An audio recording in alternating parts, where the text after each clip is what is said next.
इंदिरा एकादशी पितृपक्ष के दौरान आने वाली एक महत्वपूर्ण एकादशी है। इस दिन पितरों का तर्पण किया जाता है और उनके निमित्त दान किया जाता है। ऐसा माना जाता है कि इस दिन किया गया दान पितरों को शांति प्रदान करता है और मोक्ष के मार्ग को प्रशस्त करता है। यह दिन भगवान विष्णु को समर्पित है और हिंदू माह आश्विन के कृष्ण पक्ष के 11वें दिन मनाया जाता है। इस हिसाब से एकादशी तिथि 27 सितंबर को दोपहर 1:20 बजे शुरू होगी और 28 सितंबर को दोपहर 2:49 बजे समाप्त होती है। पारण का समय 29 सितंबर को सुबह 6:11 बजे से सुबह 10:12 बजे तक है। इंदिरा एकादशी पौराणिक कथा। किंवदंतियों के अनुसार इंद्रसेन नाम का एक नेक, दयालु और शक्तिशाली राजा था। वह अपनी प्रजा का काफी ख्याल रखते थे। इस प्रकार उन्हें एक ईमानदार राजा और भगवान विष्णु के गहन भक्त के रूप में बहुत पहचान मिली। एक बार नारद मुनि इंद्रसेन के राज्य में आए और उन्हें उनके पिता की मृत्यु के बाद की दयनीय स्थिति के बारे में बताया। नारद मुनि ने इंद्रसेना को बताया कि उसके पिता यमराज के राज्य में रहते हैं।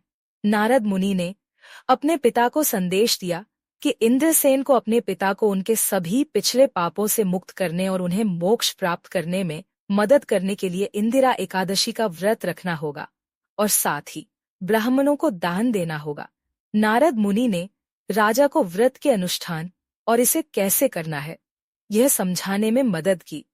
राजा इंद्रसेन ने नारद मुनि के बताए अनुसार इंदिरा एकादशी का व्रत किया और अगले ही दिन उसका समापन किया। उसी समय राजा ने देखा कि उसके पिता भगवान विष्णु के निवास की ओर बढ़ रहे हैं और उन पर फूल गिर रहे हैं। न केवल राजा के पिता को मोक्ष प्राप्त हुआ, बल्कि राजा इंद्रसेन को भी इंदिरा एकादशी व्रत का पालन करने के कई पुण्य मिले, क्योंकि उन्होंने बिना किसी बाधा के अपना शासन काल जारी रखा। उस समय अवधि के बाद से व्यक्ति और भक्त बहुत खुशी, भक्ति और उत्साह के साथ इंदिरा एकादशी व्रत का पालन करते हैं। इंदिरा एकादशी की पूजा विधि। शुद्धिकरण। इस दिन सुबह जल्दी उठकर स्नान करें और स्वच्छ वस्त्र धारण करें। पूजा स्थल की सफाई। पूजा स्थल को साफ करें और दीपक जलाएं। भगवान विष्णु और माता लक्ष्मी की पूजा। भगवान विष्णु और माता लक्ष्मी की प्रतिमा या चित्र के सामने दीपक, धूप और नैवेद्य अर्पित करें। पितृतर्पण। पितरों का तर्पण करें। इसके लिए आप किसी पंडित से भी सहायता ले सकते हैं।